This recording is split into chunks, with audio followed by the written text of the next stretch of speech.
Welcome मित्रों, इस video में हम लोग देखेंगे कि एक पाइपिंग सुपरवाइजर जो होते हैं उनका काम क्या होता है, यानी ड्यूटीज और रिस्पॉन्सिबिलिटी क्या होता है और इनको क्या क्या काम की जानकारी होनी चाहिए, यानी पाइपिंग सुपरवाइजर को क्या क्या पता होना चाहिए ताकि जब आप इंटरव्यू में जाते हैं तो आप इंटरव्यू इजीली क्रैक कर सके।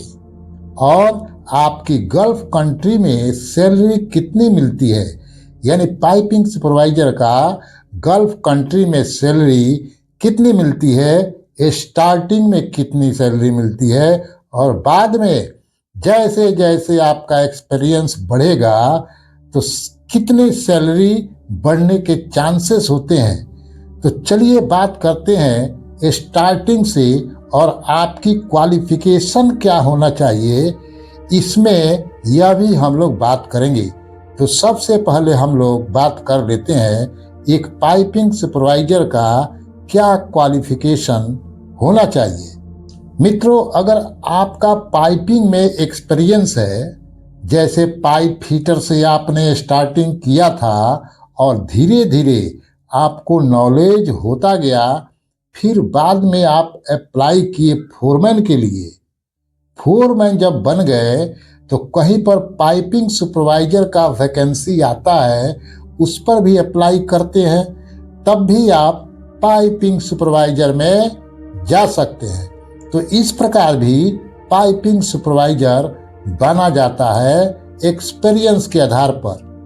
वैसे तो मिनिमम आपके पास डिप्लोमा होना चाहिए मित्रों, जिससे कि आपको बहुत इजी हो जाता है। जो डिप्लोमा जो लोग किए रहते हैं तो पाइपिंग सुपरवाइजर में जाना बहुत ही ज़्यादा इजी होता है। स्टार्टिंग में भी अगर आप कुछ इंडिया में एक्सपीरियंस लिए हैं तो गल्फ कंट्रीज में आना आपको आसान हो जाता है, लेकिन कम से कम इंडिया का आपके पास 4 या 5 साल का एक्सपीरियंस होना चाहिए, तभी आपको गल्फ कंट्री में चांसेस मिलते हैं। वैसे तो 90% जो इंटरव्यू होते हैं मित्रों, उसमें गल्फ रिटर्नर ही मांगते हैं। बाकी जो 10% वैकेंसी आते हैं उसमें इंडिया का भी एक्सपीरियंस है, तो उसको भी कंसीडर किया जाता है। अब हम लोग बात करते हैं कि आपको क्या क्या काम मालूम होना चाहिए और आपका काम क्या क्या होता है। तो सबसे पहले आपको ड्राइंग का ठीक ठाक नॉलेज होना चाहिए। एकदम 100% तो नहीं, फिर भी ठीक ठाक आपको नॉलेज होना चाहिए, जिससे कि आप इंटरव्यू में जवाब दे सके। जैसे आपको आइसोमेट्रिक ड्राइंग का आपको अच्छा नॉलेज होना चाहिए। बाकी की प्लान ड्राइंग हो गया, पीएनडी हो गया, तो ये सब भी आपको नॉलेज होना चाहिए। लेकिन मेन जो पाइपिंग सुपरवाइजर का आपको काम जो करना है वो आइसोमेट्रिक ड्राइंग ही आपको मिलता है और वहीं उसी से आपको काम करना होता है। तो आइसोमेट्रिक में अब जैसे कि बिल ऑफ मटेरियल दिया हुआ रहेगा, तो वो सब देखना आपको आना चाहिए मित्रों। अब पाइपिंग का डायरेक्शन जैसे नॉर्थ, ईस्ट, वेस्ट, साउथ, ये सब रहता है। कौन सा डायरेक्शन में पाइप दिया हुआ है, तो ये सब चीज़ें तो नॉर्मल है।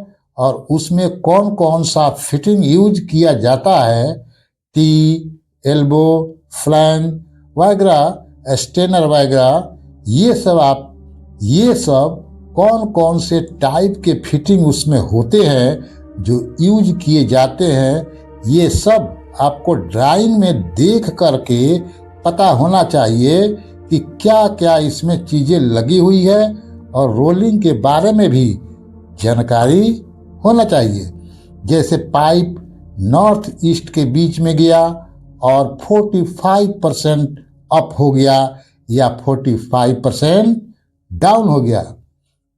अगर आपको ड्राइंग का ठीक ठाक नॉलेज है मित्रों, तो 50% आपका इंटरव्यू इसी से क्रैक हो जाता है।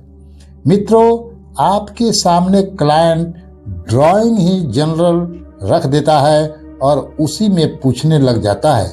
यदि आप ड्राइंग देखकर सही जवाब नहीं देते हैं तो आगे का इंटरव्यू स्टॉप हो जाता है मित्रों।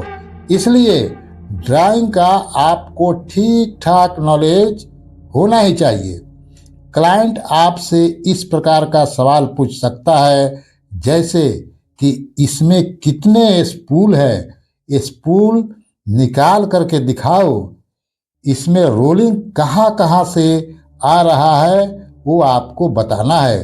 वो नहीं बताएंगे मित्रों तो आप फेल हो सकते हैं। मित्रों, क्लाइंट आपको एक टेम्पलेट वायर दे देते हैं, जैसे एल्युमिनियम का वायर होता है जो फोल्ड इजीली हो जाता है।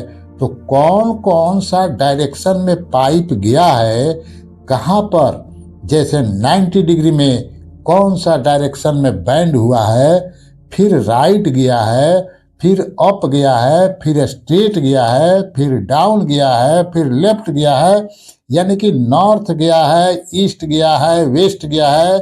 इसके लिए आपको एक सीट दिया जाएगा ड्राइंग का, और उस ड्राइंग में जहाँ जहाँ पाइप जिधर जिधर जोन जिस जिस डायरेक्शन में गया है वैसे आपको फोल्ड करना है।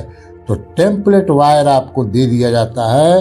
वैसे अगर आप फोल्ड करके नहीं बता पाएंगे तो समझिए कि आपको ड्राइंग का प्रॉपर नॉलेज नहीं है। ये फीटर लोग को भी, जनरल फीटर लोग को ज़्यादा दिया जाता है, लेकिन आप पाइपिंग सुपरवाइजर है मित्र, तो आपको भी पाइप रोलिंग आना चाहिए। उसको डाउट होगा तो आपको दे देगा कि लो भाई एक टेम्पलेट वायर ले लो और फोल्ड करके दिखाओ। तो ड्राइंग का एक तरह से आपको प्रॉपर नॉलेज होना चाहिए। क्लाइंट का अगला सवाल हो सकता है कि आपने पाइपिंग सुपरवाइजर का काम किया है तो मटेरियल का तो नॉलेज रहेगा आपको, यानी कौन सा मटेरियल पर आपने काम किया है, CS पे किया है, LTCS पे किया है, LI पे किया है, SS पे किया हुआ है।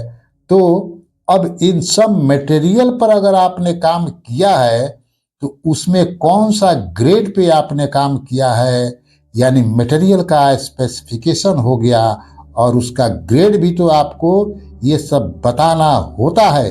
ये सब जानकारी आपके पास होना ही चाहिए। मित्रों, आप कहीं भी काम करते हैं तो किसी न किसी मटेरियल पर काम करते होंगे, तो उसके बारे में जानकारी रखना होगा, जैसे कौन सा ग्रेड का मटेरियल है और जो भी फिटिंग यूज होता है वो कौन सा मटेरियल का स्पेसिफिकेशन और उसका ग्रेड क्या है, यानी पाइप के साथ में जो कुछ भी फिटिंग होते हैं या फ्लैंज, एल्बो वगैरह जो यूज होते हैं उनका कौन सा ग्रेड होता है। अब इसमें जैसे मैकेनिकल स्ट्रेंथ हो गया, मैकेनिकल टेंसाइल स्ट्रेंथ हो गया या टफनेस हो गया, और केमिकल कॉम्पोजिशन वगैरह हो गया, तो ये सुपरवाइजर के लिए इम्पोर्टेंट नहीं है, यह नहीं पूछा जाता है मित्रों। जनरली ये QC से रिलेटेड हो जाता है, क्योंकि QC को क्या काम करना होता है, मटेरियल से रिलेटेड कुछ क्वेश्चन है जो पाइपिंग सुपरवाइजर से नहीं पूछा जाता है, जैसे मैकेनिकल स्ट्रेंथ हो गया, मैकेनिकल टेंसाइल स्ट्रेंथ हो गया या टफनेस हो गया, और केमिकल कंपोजिशन वगैरह हो गया, जो सुपरवाइजर के लिए इम्पोर्टेंट नहीं है। इसलिए इस प्रकार के सवाल में समय व्यतीत न करें।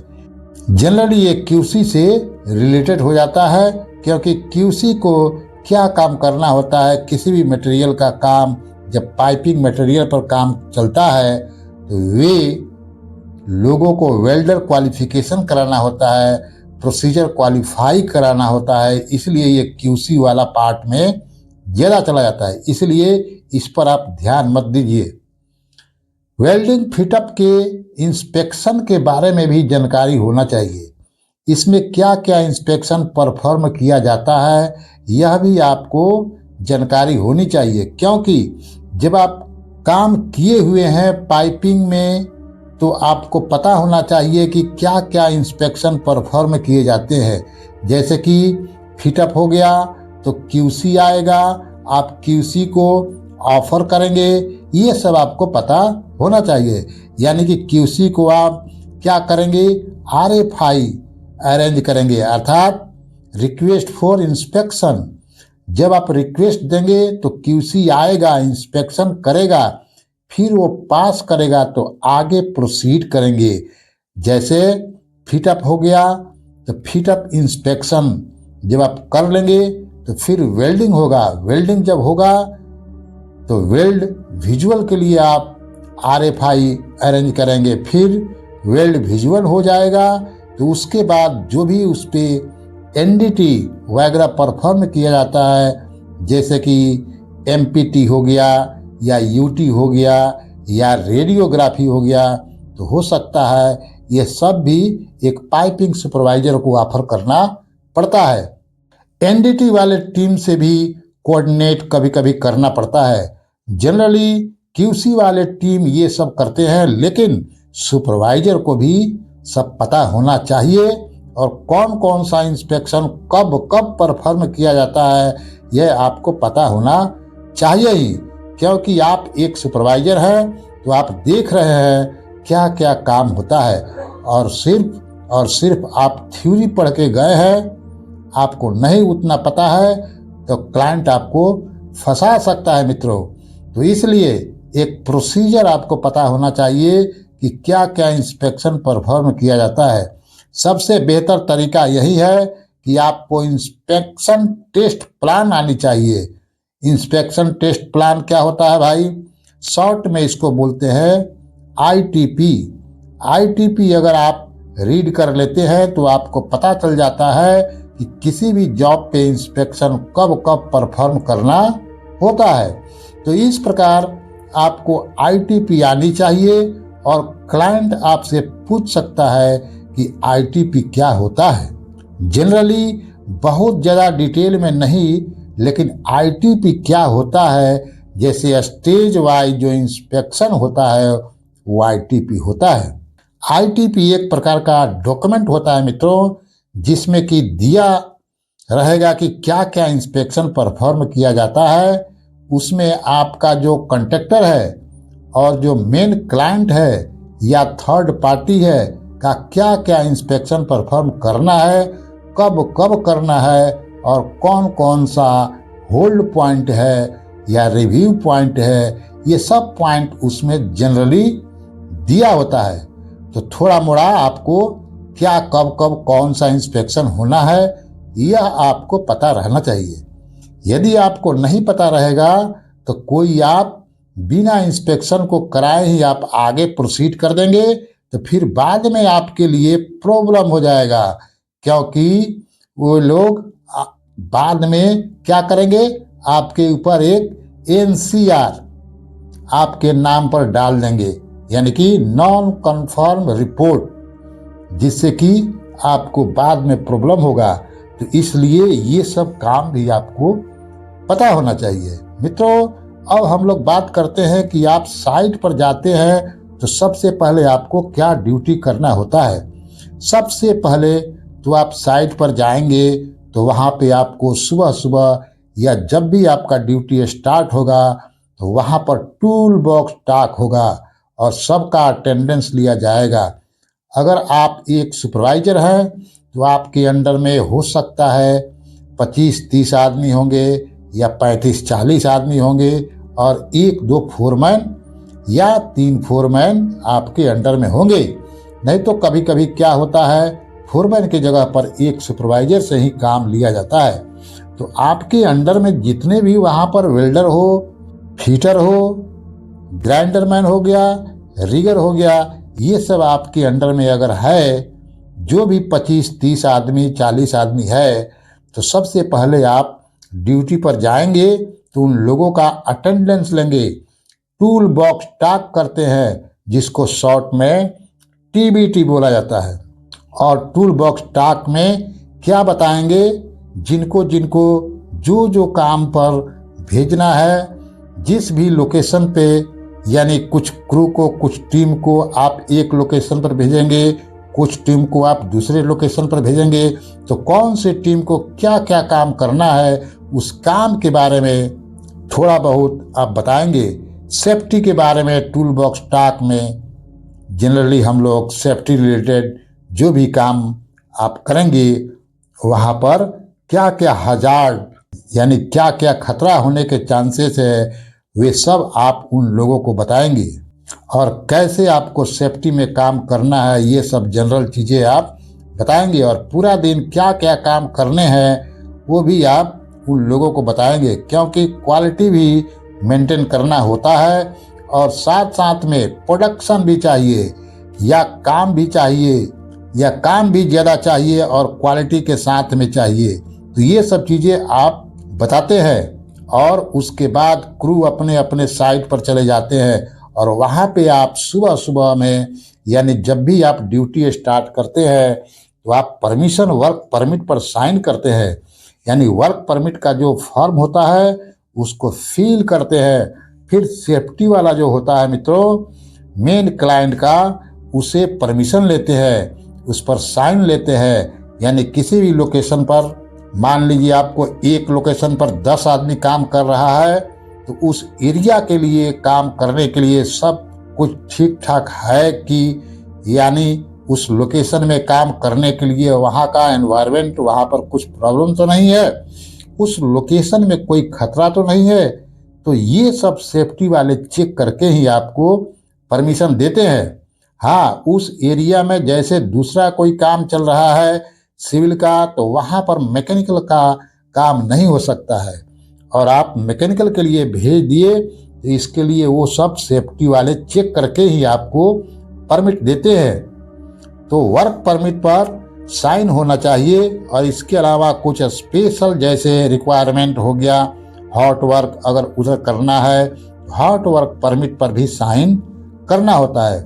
अगर कन्फाइन स्पेस है यानी कि क्लोज कंटेनर हो गया, कहीं भी पाइप के अंदर या टैंक के अंदर काम करना है तो उसके लिए भी आपको स्पेशल परमिशन जैसे कन्फाइन स्पेस का भी आपको परमिशन लेना चाहिए। मित्रों, आप एक सुपरवाइजर हैं तो ये सब जानकारी होनी चाहिए। अब सब लोग जब काम करते हैं तो आपका काम क्या होता है, उसको सुपरवाइज करना, सही तरीके से काम हो रहा है कि नहीं हो रहा है, वे लोग सेफ्टी में काम कर रहे हैं कि नहीं कर रहे हैं, और कौन सा काम जो आपने दिया हुआ है उसको जा करके देखते हैं। और जो भी सामान यानी जो कुछ भी मटेरियल या कुछ भी रिक्वायर्ड है वो आप ही को अरेंज करना होता है। यानी वो लोग भी स्टोर से छोटे मोटे सामान इशू करा लेते हैं, लेकिन कोई ऐसी चीज़ जो बिना आपके परमिशन का स्टोर वाला भी इशू नहीं करेगा, कोई मटेरियल हो गया, कोई पाइप हो गया, तो वो सब क्रेन से अरेंज कराना आपका काम होता है। साइट पर कोई भी अगर मटेरियल रिक्वायर्ड है तो ये सब आप काम करते हैं जनरली। और जैसे कोई काम है जो वहाँ पर क्रेन चाहिए तो क्रेन भी अरेंज कराना आपका ही काम है। कहीं पर काम लोडिंग का हो रहा है तो क्रेन आपको बुलाना पड़ेगा, तो ये सब काम आपको देखना है। तो जनरल ये सब काम आपको करना पड़ता है। फिटअप कर रहा है, हेल्पर लोग साथ में काम कर रहे हैं, कोई भी ड्राइंग में प्रॉब्लम आता है तो उसको आप ही बताएंगे, क्योंकि आप सुपरवाइजर हैं। कभी कभी ड्राइंग में कुछ प्रॉब्लम आ जाता है, यानी ड्राइंग में कुछ मिस्टेक भी होते हैं, तो वो भी अगर जैसे कोई लाइन गया है वहाँ पर ठीक से फिट नहीं हो रहा है तो वहाँ पर चेंजेज भी आ जाते हैं। तो आपको डिजाइन डिपार्टमेंट से वहाँ पर एक डिजाइन चेंज रिक्वेस्ट दे करके, और वो आ करके वो लोग भी साइट विजिट करते हैं और साइट पर ड्राइंग देखेंगे, प्रैक्टिकल प्रॉब्लम है तो कुछ डिजाइन में भी चेंजिंग होते हैं। क्योंकि ड्राइंग बनाने वाला भी एक इंसान ही है, तो ड्राइंग में भी कुछ मिस्टेक हो जाता है तो बाद में उसको सुधारा जाता है। इसलिए आप देखे होंगे कि ड्राइंग में रिवीजन 0, बाद में रिवीजन 1, 2, 3, 4, 5 ऐसे रिवीजन क्यों चलता है? क्योंकि साइट रिक्वायरमेंट में कुछ न कुछ चेंजेज आते रहते हैं मित्रों। जब काम होना स्टार्ट हो जाता है तो कुछ ना कुछ चेंजेज होते रहते हैं। तो इसलिए जो फिटर होते हैं वो लोग भी अच्छा से ड्राइंग देख करके काम करना चाहिए, नहीं कि आंख बंद करके। तो फिटर से लेकर के लोअर लेबर से लेकर के अपर लेबर तक सही से काम करते जाएंगे तो काम होता जाता है।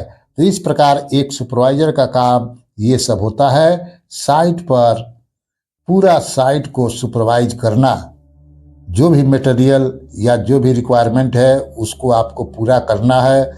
जो लोग वर्कर हैं और यहाँ तक कि वर्कर लोग का कुछ ओवर टाइम वगैरह चलता है तो वहाँ पे अगर कुछ नाश्ता वास्ता का भी जुगाड़ करना पड़ता है, क्योंकि बहुत सारी कंपनियां टाइम पे नाश्ता वास्ता नहीं देती है। तो वो सब भी एक सुपरवाइजर या फोरमैन अगर है तो आपको अरेंज करना पड़ता है, क्योंकि आप उन लोगों का एक तरह से आपके अंडर में वे लोग काम कर रहे हैं। तो जो भी उन लोगों का प्रॉब्लम होगा आपको सुनना पड़ता है साइट पे। बाकी कैंप में जब जाएंगे तो उन लोगों का अपना कैंप बॉस है, वो सब लोग देखेंगे, लेकिन साइट पर एक तरह से वर्कर लोग को देखने के लिए सब कुछ आप ही है वहाँ पर। तो इस प्रकार हम लोगों ने एक पाइपिंग सुपरवाइजर के काम और रिस्पॉन्सिबिलिटी के बारे में अच्छा से चर्चा किए। तो मुझे उम्मीद है कि आपको समझ में आया होगा मित्रों कि आपको क्या क्या नॉलेज होनी चाहिए।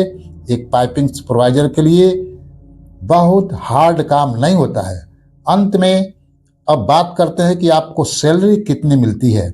मित्रों, गल्फ कंट्री में अगर आप स्टार्टिंग में आते हैं तो स्टार्टिंग में कहने का मतलब कि इंडिया का 4-5 साल का एक्सपीरियंस रहेगा तभी आप यहाँ पर आ सकते हैं। उससे कम एक्सपीरियंस है तो यहाँ पर इंटरव्यू के लिए चांस मिलना बहुत मुश्किल होता है। तो फर्स्ट टाइम अगर आप गल्फ में आते हैं तो आपको 50 से 60 हज़ार तक मतलब मिलने के चांस है। 50 से 60 हज़ार ईजिली आपको मिल जाएंगे, लेकिन जैसे जैसे आपका एक्सपीरियंस बढ़ता जाएगा वैसे वैसे आपकी सैलरी भी बढ़ती जाएगी। 1,20,000 से 1,50,000 तक एक पाइपिंग सुपरवाइजर की सैलरी हो जाती है। मित्रों, सैलरी कंपनी के ऊपर भी डिपेंड करता है, साथ ही आपके कार्य कुशलता पर भी सैलरी निर्भर करती है। मित्रों, वीडियो देखने के लिए बहुत बहुत धन्यवाद। यदि आप पाइपिंग से रिलेटेड और वीडियो देखना चाहते हैं तो आप इस चैनल के प्लेलिस्ट का विजिट कर सकते हैं।